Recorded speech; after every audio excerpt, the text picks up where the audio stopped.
آج میں نے آپ کے سامنے صرف ایک نقطہ پیش کرنا ہے، بڑی توجہ سے سنیے گا۔ حضرت صاحب جب ہم ایک دوسرے کو ملتے ہیں تو سلام میں کیا کہتے ہیں؟ یار بڑا پیارا نقطہ بیان کرنے لگا ہوں، اللہ کرے یہ ہم سب کے دلوں کے اندر بیٹھ جائے۔ جب ہم کسی کو سلام کرتے ہیں تو کیا کہتے ہیں؟ تھوڑا سا اونچی آواز، السلام علیکم۔ کیا کہتے ہیں؟ السلام علیکم۔ ایک مرتبہ پھر بولو، کیا کہتے ہیں؟ السلام علیکم۔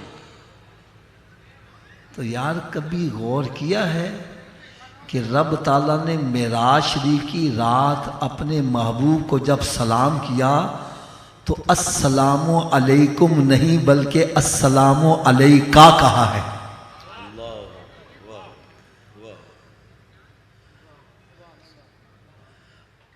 اتحیات میں ہم پڑھتے ہیں نا، السلام علیکا ایھا النبی ورحمۃ اللہ وبرکاتہ، ایسے ہی ہے نا جی؟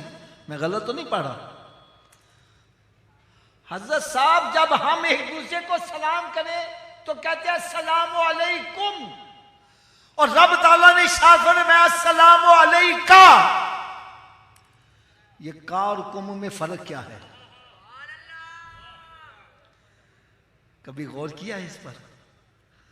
لو آج غور کرو گے آپ کے دل کے اندر انشاءاللہ تعالیٰ سرکار کے عشق اور محبت کی شمع روشن ہو جائے گی۔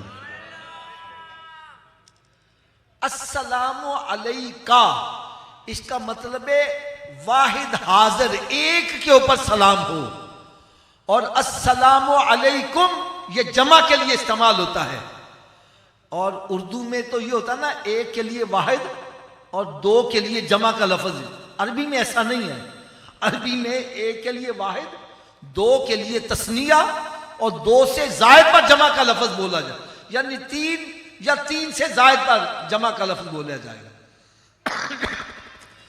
اب ہمیں کوئی ایک بندہ بھی ملے اکیلا، ہم اس کو کیا کہتے ہیں؟ السلام علیکم۔ اکیلا بھی چاہے ہو، ہم کہتے ہیں بھئی تم پر سلام ہو، جمع کا لفظ استعمال ہو رہا ہے، ایسا ہی ہے نا؟ جمع کا لفظ کیوں استعمال کیا جاتا ہے؟ اس کی کیا وجہ ہے؟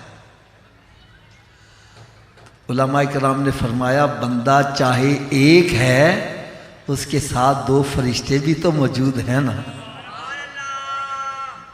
ایک بندہ ہو گیا، دو فرشتے، ٹوٹل کتنے ہو گئے؟ تین پر جمع کا لفظ بولا جاتا ہے، اس لیے اکیلا بھی ہمیں کوئی ملے ہم اس کو کیا کہتے ہیں؟ تھوڑا سا اونچی آواز سے بولو۔ لیکن رب تعالیٰ نے السلام علیکا فرمایا، اس کی کیا وجہ ہے؟ علماء کرام فرماتے ہیں اگر رب تعالیٰ السلام علیکم فرما دیتا تو کل کو کسی نے کہنا تھا سرکار جہاں پہنچے وہاں کوئی اور بھی ساتھ تھا، فرمایا محبوب تجھے تو وہاں بلایا ہے جہاں کرامن کاتبین بھی نہیں آ سکے۔ اللہ